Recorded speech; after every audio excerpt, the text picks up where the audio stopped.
will speak about Ukrainian culture. It's a dessert for today. You know, after all the difficult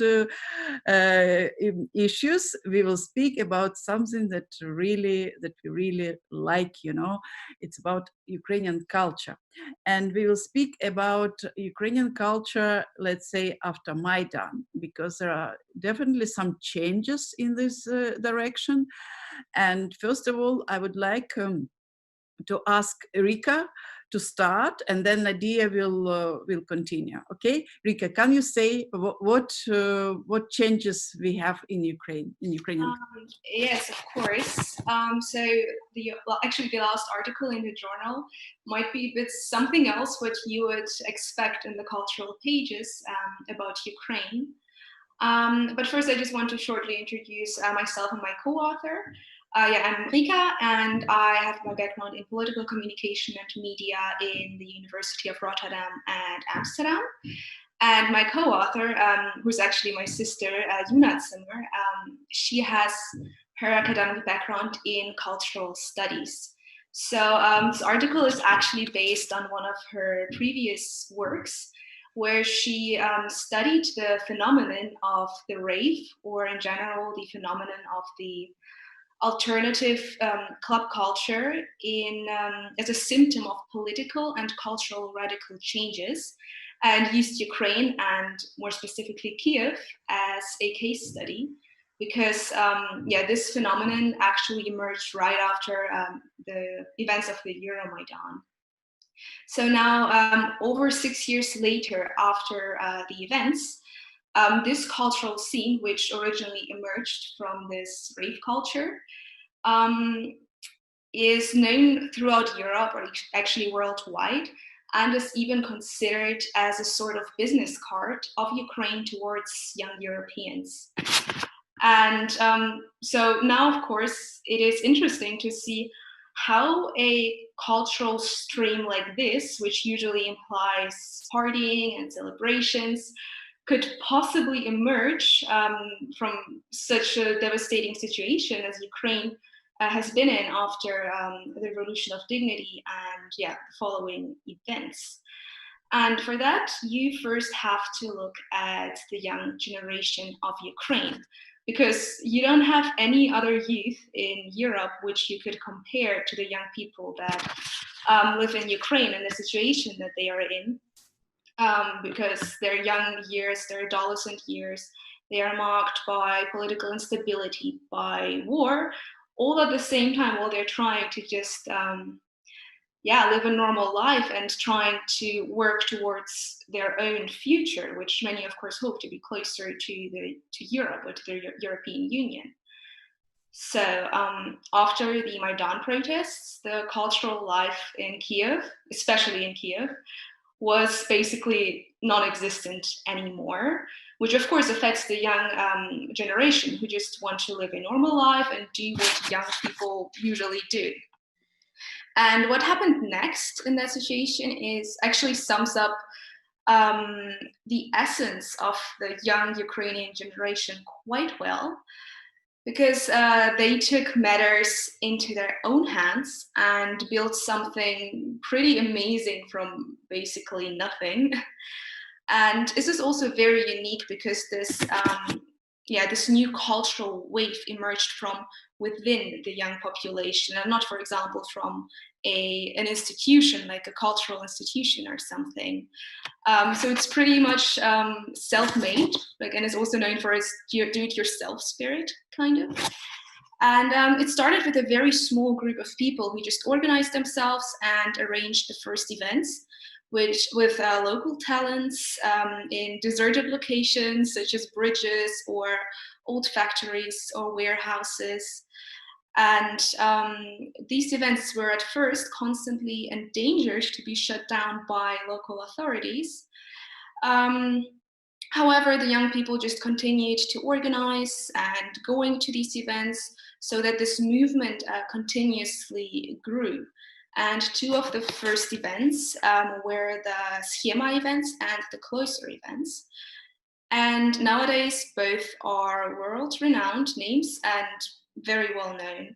And for instance, the cloister is not only known for for its events like the parties, but also is considered a sort of cultural haven. It's located in Kiev, in I think close to the Podil district, and they also host educational lectures, exhibitions, discussions, jazz concerts, and so on. So quite soon after this whole wave of events and cultural scenes started, young Europeans picked up on this because they were very intrigued by this new, authentic, raw cultural scene. So Kiev was actually very soon labeled as the new Berlin in terms of its club culture and in general in terms of its cultural scene. So with the rising popularity of the events, international media also picked up on this and promoted it even further. So for example, even beginning of this year in January, The Guardian called the Cloister Club one of the best clubs in the world. So with this immense interest, especially young people from Europe, actually decide to travel to Ukraine to just experience it themselves, because this is such a unique phenomenon. Like I said earlier, it's kind of used to be compared to Berlin in the 90s. But this is something completely different because it's so raw and authentic still. Although now it's of course legal and a bit more commercialized. But yes, those young Europeans are traveling to Ukraine and get to interact with those young Ukrainians who participate in those events themselves. And they get to see the young Ukrainian generation, or get to see Ukraine, get to experience Ukraine a lot better than you would in news or on the internet or through politicians. And they see a generation which is holding closely together and just supports one another, values their freedom a lot, and is also highly educated and welcoming, while at the same time being very proud of their roots, but also looking towards being very oriented towards Europe. And this, of course, is not only a powerful tool for the tourism sector, but also in terms of the sort of cultural diplomacy. So there you would have the young Ukrainians. You can maybe consider them even as cultural ambassadors towards other young Europeans. So yes, right now, of course, with the COVID-19 situation, there is little to no events going on, I would say. But this is exactly why it's interesting to further look into the development of this cultural stream, because I think I've read yesterday or the day before yesterday that yes, the cultural institutions or cultural life is going to be funded in Ukraine, or it's tried to be funded. However, those more underground movements showed already that they can sustain themselves without funding. So yeah, we're gonna investigate that further and see how this develops, and hopefully publish an article also in the Brussels Ukraine Review. Thank you very much, Rika. And I would like to present once again our participant, Nadia Halaburda. If our participants already received our new of our magazine, you can see that Nadia is here. She's a Ukrainian designer. She makes Ukrainian vyshivankas, Ukrainian national clothes. That's also her sister Marichka, who is, I think she's watching us from Australia. So Nadia was born in Belgium. She's of Ukrainian origin, but she was born in Belgium, and she's a very active Ukrainian activist, I would say. And I remember, Nadia, when I spoke to you, you recently, like 1 month ago, you told me that you were really disappointed when you first when you came to Kiev for the first time. It was ages ago, and you said everybody was speaking Russian, you know, I didn't like Kiev, everything was so Soviet, was so pro-Russian and so on. What about now? I understand that you didn't travel to Ukraine recently, but in, let's say, last year or 2 years ago, do you feel that Kyiv became more Ukrainian in terms of culture, in terms of language, in terms of everything? It's a difficult question. The last time I went to Kyiv is 3 years ago. Last year I spent 10 days in Lviv, and I'm very in love with Lviv because Lviv is Ukrainian, it's Ukraine, and it's like coming home. My home is still Genk in Belgium.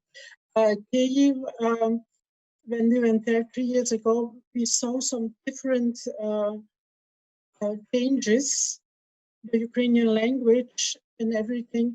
Yeah, there are a lot of changes. I don't know how it is today, but I think there are changes. But the culture, I think that there is a big revival after the Maidan, the revival of Ukrainian culture, history, searching the root. Books people write about the history, about collaboration with the KGB and National Socialism. I think it's very necessary because we have here in Germany, we have an example of their, sorry, I haven't spoken English in a long time, about their history too. It's very necessary that young people, 30, 40 years old, they know about this history, and that they should know what happened, what was all hidden secretly, that people didn't know, things that weren't talked about. Okay, thank you very much, Nadia. And we already have questions.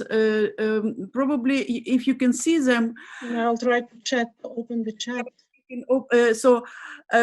The first question is, culture is behaviors, beliefs, values. What value you can offer to Europe? That was a question to Rika, please. Very shortly, please, Rika.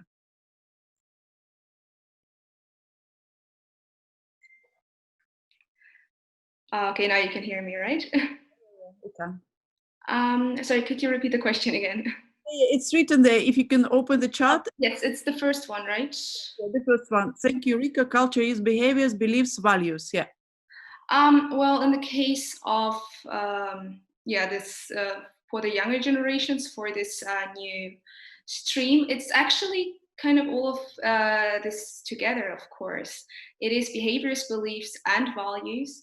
And especially because it's concerning the young people, and you have to understand that this rave culture is a very open-minded and progressive culture.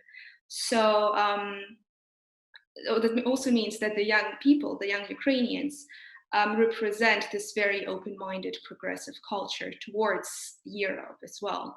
So like what I said earlier as well, then they are, if they serve as a sort of cultural ambassadors, this is like what they would represent towards Europe, towards the EU. Nadia, I have a question for you, please. You live in Germany, in Munich, yeah? And do Germans know about Ukrainian culture, about vyshyvankas, about pisankas, and so on? No, there is little known about. We are going to with my sister. She is a pisanka, and we are making exhibitions. And the first question when people come to our table is Russian, and then of course it's not Russian, but we try to explain this, and it's almost I think it's also Soviet. Everything was Russia in those times. People know. My colleague also said Ukraine wasn't known. Everything was Russia. So for people, it's Russia, and it's our job or our task or for the future to make things change and make more promote Ukrainian culture, not only by books, but with everything, because culture is everything. Language, but also with support of the government and governmental institutions and others. Do Germans read? Do they have? Can they buy Ukrainian books? I mean, in German, but for Ukrainian courses. In Germany, Yuri Androchovich, Kurkov, Jadan are very popular. Yuri Androchovich got the Leipziger Messe prize. He was honored. A few were nominated. There are books which are published, but it's not so very popular. And I know that the Ukrainian student organization, SUSN, they go and find those public little libraries where you can put books in. It's very popular here. And they try to put those Ukrainian translated books into those boxes. And one of the girls said to me, they take it and they read the books also. It's already something, yeah. But there's still not so much. It has to be more. I know there's an initiative from the Ukrainian embassy in Berlin. I should have taken it to show different regions of Ukraine, and in a forum of tricks.